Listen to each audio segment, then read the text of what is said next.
Good day everyone. Welcome to Ed 204.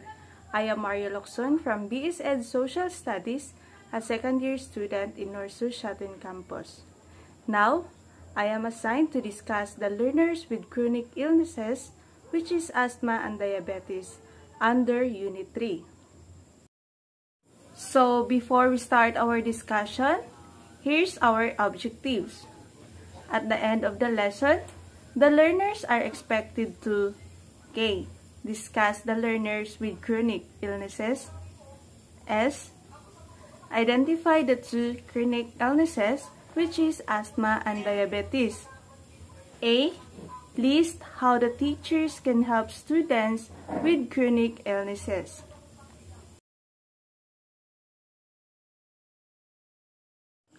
Learners with chronic illnesses. So when we say a chronic or long-term illness means having to adjust to the demands of the illness and the therapy used to treat the condition. For examples, asthma and diabetes.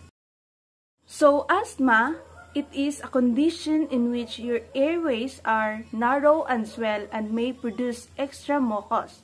The symptoms of asthma can be controlled but they cannot be cured. Asthma, it is one of the main reasons that students miss school. There is no cure for asthma, but it can be managed so that kids and teens can live otherwise normal and healthy lives. So, here are the asthma symptoms: wheezing, coughing, tightness of the chest, shortness of the breath. So, when asthma symptoms happen or called asthma flare-ups, students may need to make urgent visit to doctor's offices or the emergency room. So, students with asthma may need to take oral or inhaled medicine, usually in the school nurse's office. Feel jittery, anxious, or hyper after using their inhalers, or also called bronchodilators. Miss field trips to places that could make their asthma worse. Request the removal of allergens in classrooms that can trigger flare-ups. Need to be excused from phys ed or other activities when they have flare-ups.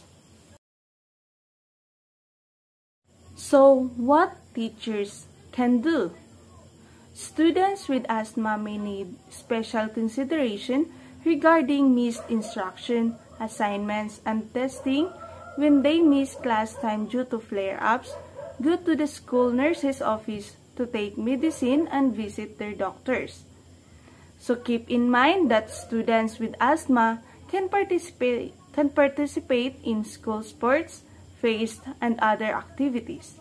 Students who have exercise-induced asthma or EIA may need to use their inhalers before participating in physical activities.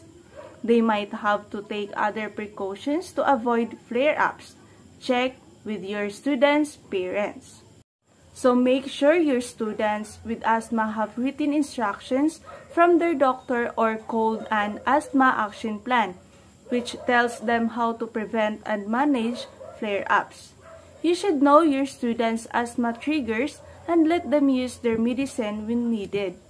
If a student's symptoms get worse after taking medicine, call the school nurses. So next is diabetes. Diabetes is a serious condition where your blood glucose level is too high. So there are two types of diabetes, the type 1 and the type 2. So type 1 is the pancreas doesn't make enough insulin. Kids and teens who have type 1 diabetes must take insulin as part of their treatment. Insulin is the only medicine that can control blood sugar levels. So type 2, which is the pancreas makes insulin, but the body cannot respond to it properly. This is called insulin resistance. Most people who have developed type 2 diabetes are overweight since extra body fat causes insulin resistance. Most people with type 2 diabetes do not need to take insulin but may take a pill to help control blood sugar. Having too much or too little sugar in the blood makes a person feel sick. Blood sugars can be checked with a blood glucose monitoring system. People with diabetes must check their blood sugar levels regularly throughout the day. Diabetes can be managed through medicine, diet, and exercise. Here are the signs and symptoms of diabetes: excessive thirst and increased urination, fatigue, weight loss, blurred vision, slow healing, sores or frequent infections, red, swollen, tender gums. Students with diabetes may need to go to school, nurse, and monitor blood sugar levels several times a day, need to take insulin or wear an insulin pump, need to drink from a water bottle in class and use the bathroom frequently, need to eat lunch and snacks at a certain time and eat snacks in class, have symptoms of high or low blood sugar. Low blood sugar symptoms include hunger, shakiness, dizziness, headache, irritability, and confusion. High blood sugar symptoms include thirst, frequent urination, nausea or vomiting, rapid breathing, throaty breath, and confusion.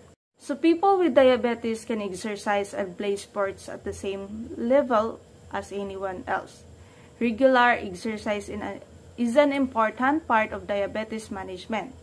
You may want to remind students to check their blood sugar levels before and during and after exercise, and to keep a snack handy.